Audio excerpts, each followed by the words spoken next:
plantio a gente trabalha com a base de 2 tipos de agricultura, que na verdade são tipos de agricultura irmãos, assim, é a agrofloresta e a agricultura sintrópica. A agrofloresta, ela na verdade é um tipo de produção de alimentos que também é associado a um reflorestamento.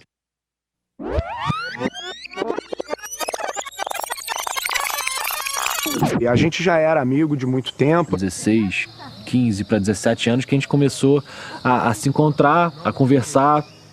Gostava de andar de skate pra caramba, né? A gente gostava de tirar um som. Um dia vai todo mundo se juntar e a gente vai conseguir desenvolver uma coisa muito maneira. E a gente acabou pegando esse terreno do Luan, né? Que era um campo de futebol desativado, um solo que não estava próprio para o plantio. E realmente a gente veio fazendo esse trabalho e estamos aí há cerca de 7 meses melhorando o solo e no momento já conseguindo também produzir alimentos.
Pode dizer que ela é uma agricultura de processo, né?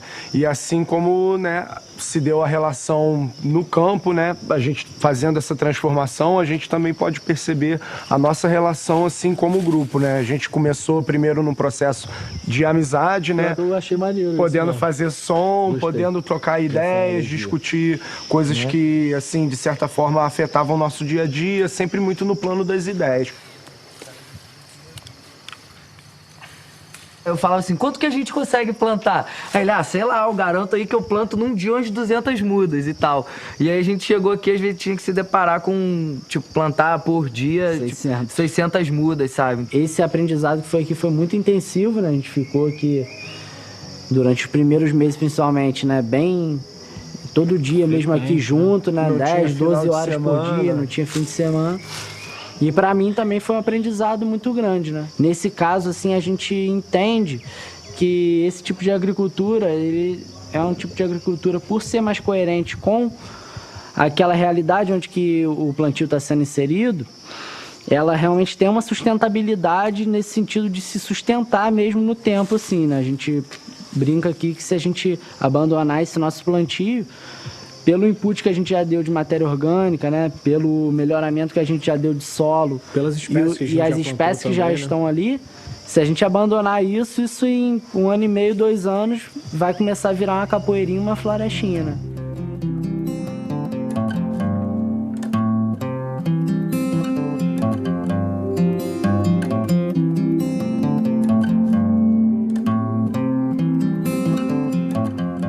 Uma mesa que hoje em dia a gente usa, ela estava até meio empoeirada e a gente até sem papel.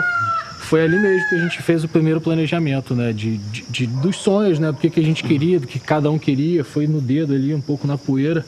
E eu lembro disso e cada vez mais a gente está conseguindo botar esse sonho, né, realmente em prática. Pô, vai dizer, né, que 1 ano depois você tá aqui agora falando disso, ele me mostrando ali qual tipo que era, sabe? Uma coisa que a gente não concebia dessa forma. E a vida de cada um, como mudou de 1 ano pra cá. O solo ele vai melhorando aos poucos, né? Hoje em dia a gente já está conseguindo plantar espécies que a gente não conseguia e cada vez mais a gente vai poder trabalhar com um nicho maior de espécies, realmente poder escolher as espécies que a gente quer trabalhar ao invés de ter que trabalhar com as espécies que a gente consegue plantar nesse solo. Para mim, essa ideia surgiu a partir de um momento mesmo até pessoal meu, assim, não de crise, mas né, de ter que se reinventar. Mesmo eu não escolhendo isso exatamente, acabei passando por vestibular de geografia e acabei cursando geografia, né, que é a ciência que estuda essa relação da sociedade com a natureza, né. Acabei me especializando mais num conhecimento fora mesmo da geografia, né, que é esse conhecimento da agrofloresta, né. Naquele momento me chamou muita atenção como que aquele método de cultivo da mandioca, junto com o cacau, junto com a banana, junto com diversas outras espécies, aquilo iria se transformar num ambiente florestal. Todo cultivo você pode fazer na escala que aquela planta suporta. A gente nunca vai plantar uma árvore num vasinho de horta vertical. Nem sempre dá para fazer uma floresta na varanda da sua casa, mas você pode pegar esses princípios e ir para uma escala mais reduzida. Mas a gente consegue pensar em espécies apropriadas para aquele tamanho de vaso e que a gente consiga também ter uma produtividade interessante. Primeira coisa, muito importante para o plantio dentro da cidade, é reaproveitar a matéria orgânica que você tem para o plantio que você vai fazer.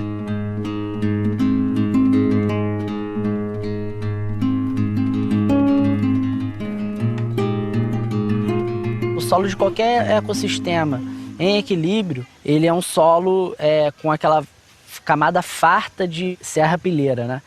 Que é essa camada de folhagem.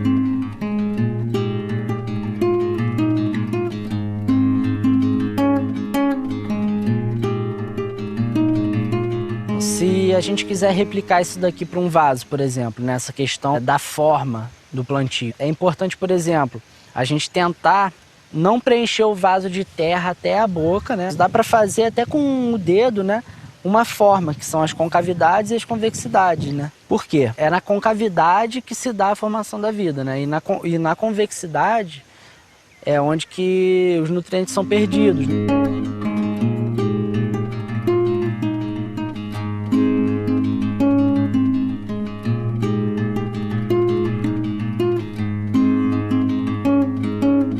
Com esse material aí sim, você dá essa forma, fazendo as bordas mais altinhas, as bordas mais gordinhas, assim, de matéria orgânica mesmo, né?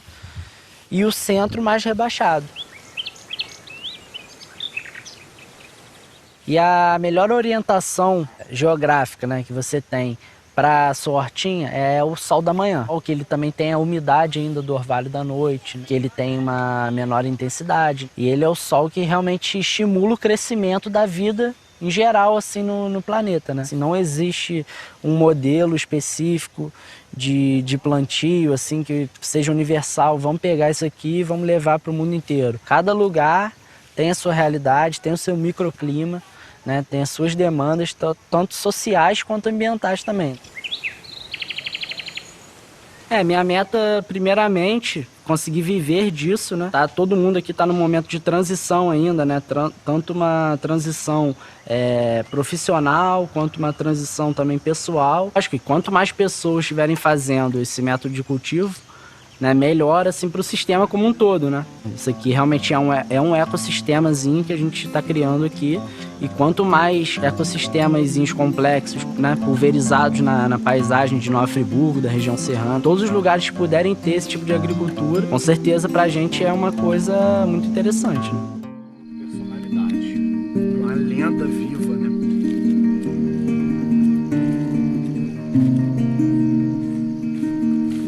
Desse convívio todo, a gente sempre pôde compartilhar essas ideias em comum.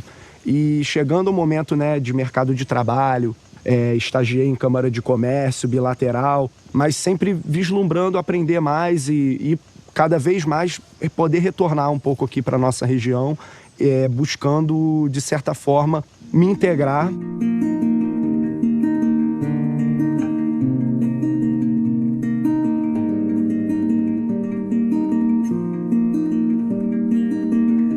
E no meu último ano de faculdade, já planejando monografia, já planejando como seria a minha saída, o Conrado já estava tendo uma ideia de colocar em prática mesmo tudo aquilo que ele via desenvolvendo na geografia e dentro da agricultura sintrópica. Então ele me convidou para uma parceria a título de experimentação, a gente vê o que poderia ser feito desse trabalho em conjunto e em conjunto também com outras pessoas. E a gente acabou chegando até essa ideia da Friburgo Orgânica.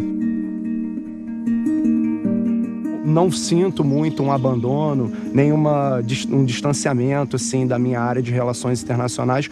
Pelo contrário, a agricultura é uma maneira prática de você se relacionar com o seu meio e o estudo das relações internacionais é justamente isso. Como os diferentes meios se comportam no meio único, que é o nosso planeta e é o sistema internacional. Então a agricultura mostra muito como começa a nossa primeira relação com o universo internacional e interpessoal. A sua relação com a terra, a maneira como você planeja e tem que se adequar às exigências da terra. Como na agricultura a gente também percebe uma agricultura sintrópica que busca harmonizar a nossa relação com o meio, não danificando, não prejudicando, não trazendo conflitos, e a gente vê também a agricultura que prejudica, que degrada, que cria disparidades nas relações, inclusive sociais, e todos esses tipos de desdobramentos.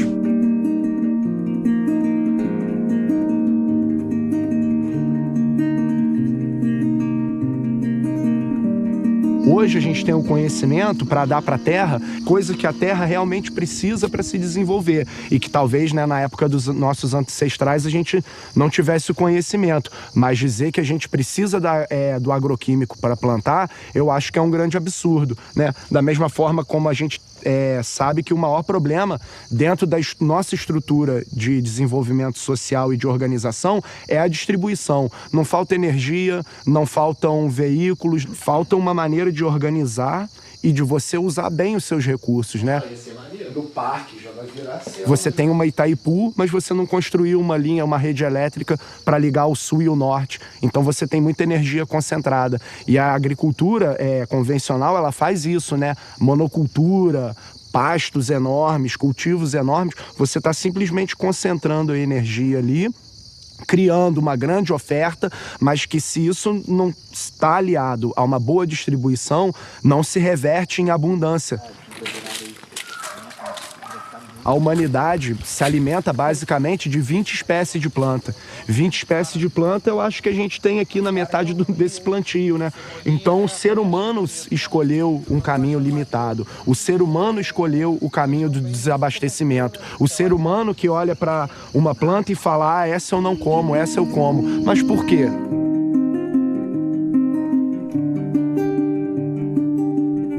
Eu acho que uma ideia muito boa seria transformar a Friburgo Orgânica não simplesmente numa produção de alimentos visando uma entrega a um mercado de trabalho, mas um núcleo para você agregar pessoas, agregar conhecimento, que a gente cada vez mais daqui possa prover as nossas necessidades e às vezes depender menos um pouco do dinheiro que vem da cidade, da necessidade de pagar por produtos caros para ter uma real qualidade de vida. A gente busca aqui como objetivo realmente ter uma vida mais equânime e mais equilibrada no sentido de justiça para o trabalho que está sendo desenvolvido e para a terra, que é quem realmente provém isso tudo para a gente.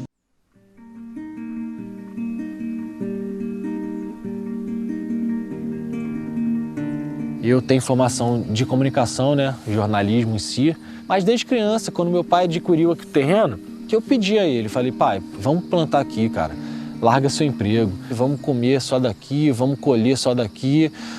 E ele falava para mim, não, a vida não é assim, essa terra aqui não se planta, essa terra aqui não vai dar nada, né? E o Conrado veio me mostrar, né, que tem como. A gente fazendo o tratamento certo, a gente fazendo um replantio, uma substituição de espécies, adubando o solo da maneira correta, a gente tem, sem dúvida alguma, como produzir.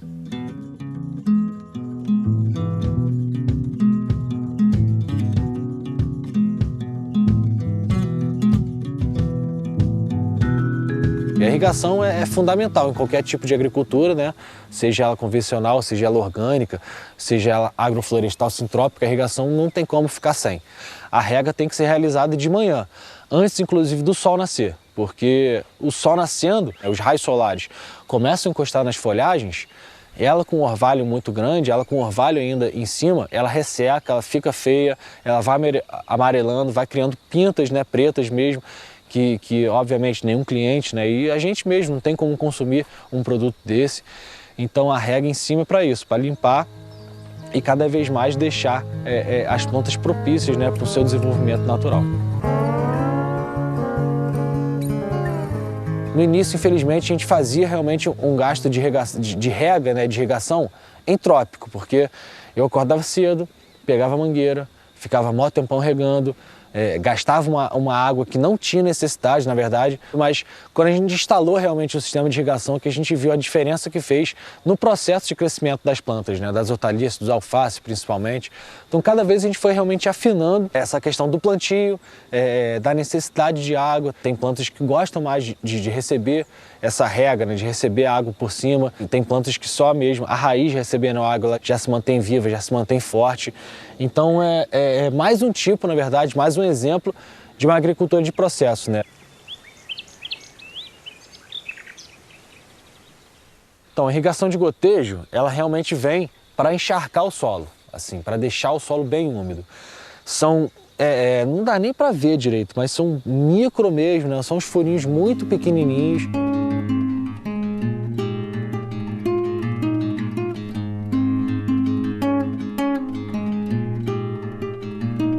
E já o microaspersor, ele serve para limpar, nesse inverno, limpar realmente as plantas, né, as espécies, as folhagens, independente do inverno ou não, depende de frio ou não, jogar água em cima da planta, né, porque tem muita espécie, muita planta que gosta de receber água em cima. E até também para manter o solo úmido, né, como a gente fala muito aqui, de manter o solo coberto, tanto para não expor o solo ao sol e à chuva.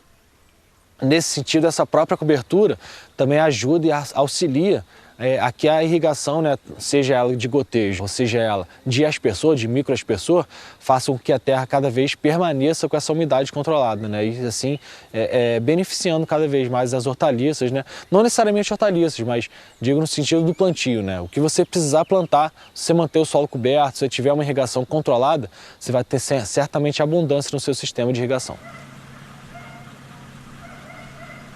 E agora, após a montagem do sistema de irrigação, a gente planeja também o nosso tipo de plantio correlacionado, obviamente, com o nosso sistema de irrigação, né? Porque não adianta a gente botar uma espécie que quer água caindo por cima dela, né? Num determinado local aqui do nosso plantio, que ainda não tem esse